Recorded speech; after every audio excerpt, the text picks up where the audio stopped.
Hi everyone, I'm Dave Darlington. We're here at my home studio today, and I want to tell you about a newly redesigned version of StudioRack, the Waves plug-in chainer.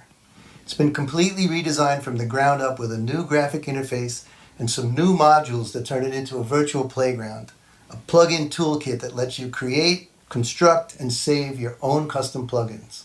Another great thing about it is it helps you think of your mix in terms of plug-in chains, and that's how the real high-end engineers think. You're not just doing individual processes, you're thinking globally in terms of processing chains. So you keep your chains, you save them, and then they're ready to use on your next mix. So I'll give you a tour of the graphic interface, and then I'll reverse engineer a plug-in chain of my own and describe what I was thinking when I put it together. So here's the new interface, and I know right about now you're asking yourself, what exactly is a plug-in chainer and why do I need it?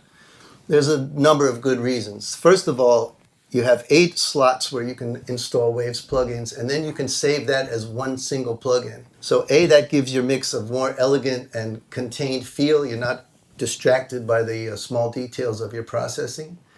And number 2, you can save it as a preset and pull it up whenever you want. So I have a mastering chain, I have a vocal chain, maybe a drum room chain, that kind of thing. And these become part of your arsenal that you can call up at any time. You can see here we have an input level and a phase reverse, and then an output meter and level and a gain reduction meter. Pretty easy to understand. So let's freestyle a little bit. Let's say you have some audio that you want to process. What's the first thing you might do? You might want to EQ it. So you click here on the bar and up comes this menu with the usual types of things like delay and EQ. And if you want to look for something specific, you simply type in the name. Here it's got a search function. And I'll throw in a Shep's EQ. And then after I EQ it, perhaps I might want to compress it. So we'll go to CLA 2A. And then what I might want to do is install one of these new bands that we haven't really seen before today. So how about a multi-band split where I can do different things to different parts of the frequency spectrum? You can see as soon as I click on multiband, it opens up another window here with 2 more chains, and I can add chains here with this little plus or subtract them. So I can create as many bands as I want and process each band separately. That opens up a really wide range of possibilities. What if you want to put a little compression just on the low mids? Or what if you want to put a little distortion on the highs to give it like a little blown speaker vibe or something like that? What if you want to turn CLA2A into a multiband compressor? What if you want a multiband 1176? You can just kind of let your imagination run wild, and you can control the crossover frequencies here, much like any other multiband plugin. Now, the really interesting thing, and I didn't discover this until I fooled around with the plugin for a little while, is that these multi-band splits and also the parallel splits have not only panning at the bottom, but you see this is a little bit of a complex panorama controller, and what it really is, it's an S1, the Waves imaging plugin, built into each band. So we can pan right and left as we're used to, and we do it all the time on faders. But here, we have a width control, so we can be actually wider outside of the stereo image, or more narrow, or in fact, we can even reverse it. I'm just holding that little W and moving my mouse like that. And then, once you have the width that you so desire, you can even tilt the width, just like the tilt control in the S1. And you can solo the bands to see what you're doing, like that. So let's just, for pretend's sake, I'm going to put a Manny distortion on just the highs. There we go. Now another thing I want to point out is that you can see that all the windows remain floating, which is really helpful while you're working on the plug-in chain itself. You can see each thing, and if you click on it again, it disappears for you. So that's really helpful when you're working on multiple processing at once and you can see everything. Okay, so after the multiband, perhaps we want to crush it with an RVox, really clobber it. Then maybe we want to add some effects, but we also want to keep the main signal. How would we do that? Well, there's another module called parallel.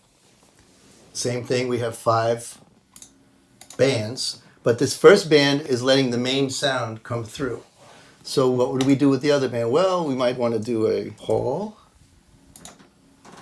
We might want to do a plate. We might want to do a delay, and perhaps a chorus. My old friend Metaflanger, which I love to this day, and put my chorus preset.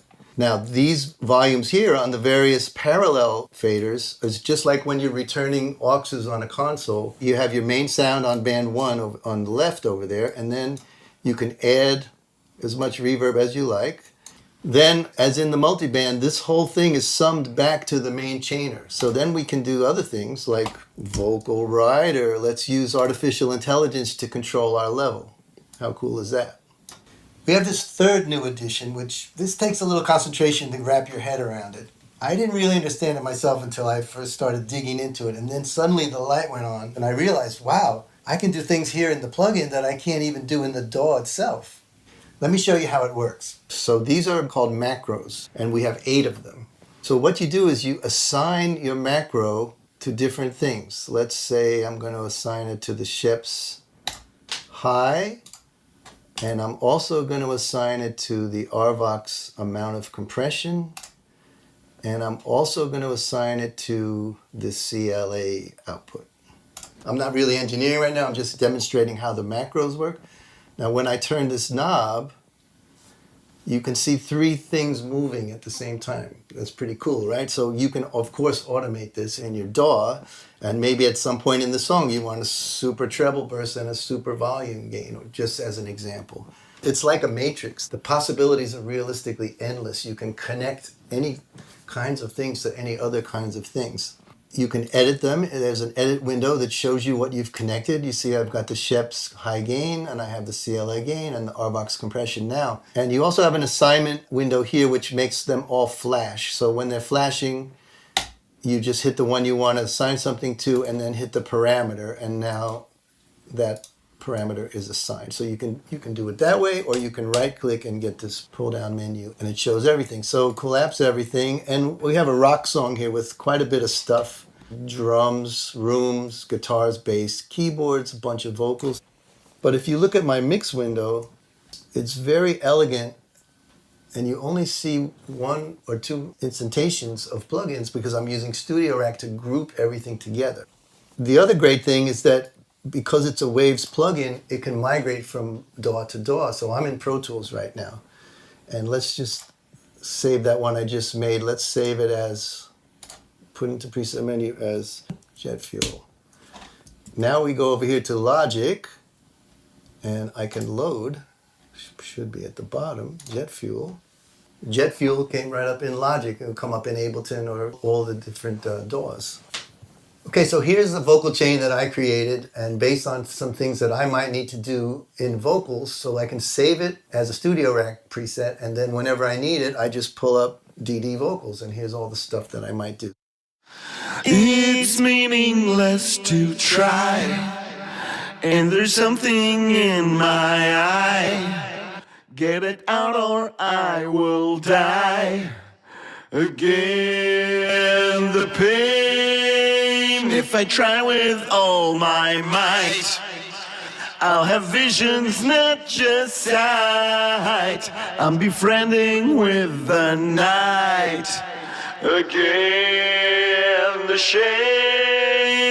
I feel as though my world is spinning. I'm out of sync, breaking the rules while you're trying to think. Let's have a look what's going on here in the chain. These days, the first thing you need to do is tune vocals. Even if you're just doing it very gently, not too aggressively, it doesn't hurt. And of course, you can always just mute the plugin right there. This is the on and off button. Then I would EQ. Then I would compress. My favorite, CLA 2A. It's the go-to vocal compressor for me. But you can put in whatever you like. So we're tuning, EQing, compressing right there in one shot. We have the 3 things that you almost always do to vocals these days. So you save it, and it's your template right there, your StudioRack template. Now it gets a little more interesting. Here's a multiband split. Just to demonstrate some multiband compression, I'm compressing a little bit more in the lower mids because I find that's what makes vocals hard to cut through, especially a powerful rock tune. If there's too much mud and mid in the bottom, it tends to get smeared in with the guitars and the tom-toms and the upper bass. But so what you can do is just compress a little bit of that out, very much like a C4. But this way I have really complete control over it in a comfortable compressor, the R compressor. I might do the same thing with the shrill parts of the upper mids, although here you see I have it on 0 as a starting point because I don't necessarily want to do that, but I could tweak that down like that. And the upper I'll handle with something else, a de-esser, and the lower, that depends on the program. But there I have my 4 bands just ready to go. And I don't have to use it. I can turn it off if I want, but right now it's on. Next, I added sibilance, my favorite go-to de-esser. It's pretty much on any vocal that I do. Then after sibilance, I use RVox to really crush it. And I have this assigned to a macro like I showed you earlier in the program. And then why not use a little artificial intelligence thanks to the Waves engineers to help us control our levels going out of the whole plugin.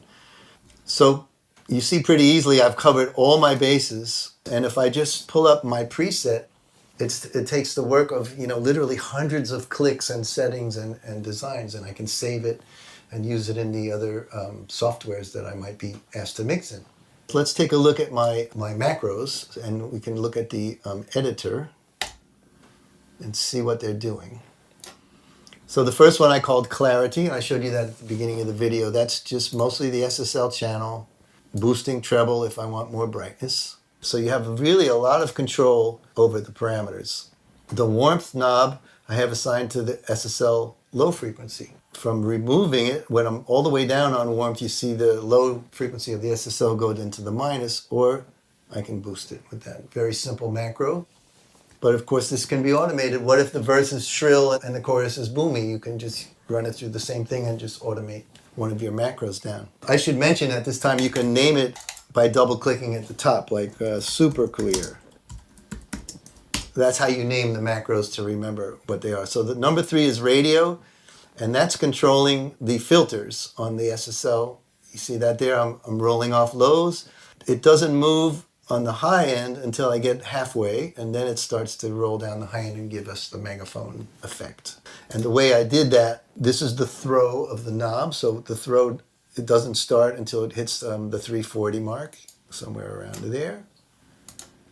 And then these are the limits of the parameters in the plugin itself, and you can dial those in. Punch is going to be the RVox, so let's get that up. Echo is attached to the rack outputs. The parallel split, you see the echo moving there, which is my H delay. And thinking again like a big time engineer, you want to maybe have the delay go into a little reverb so it's not just coming back dry. The slap is more like a little rock and roll slap. That's just a very short H delay, 150 milliseconds, a rockabilly kind of a slap.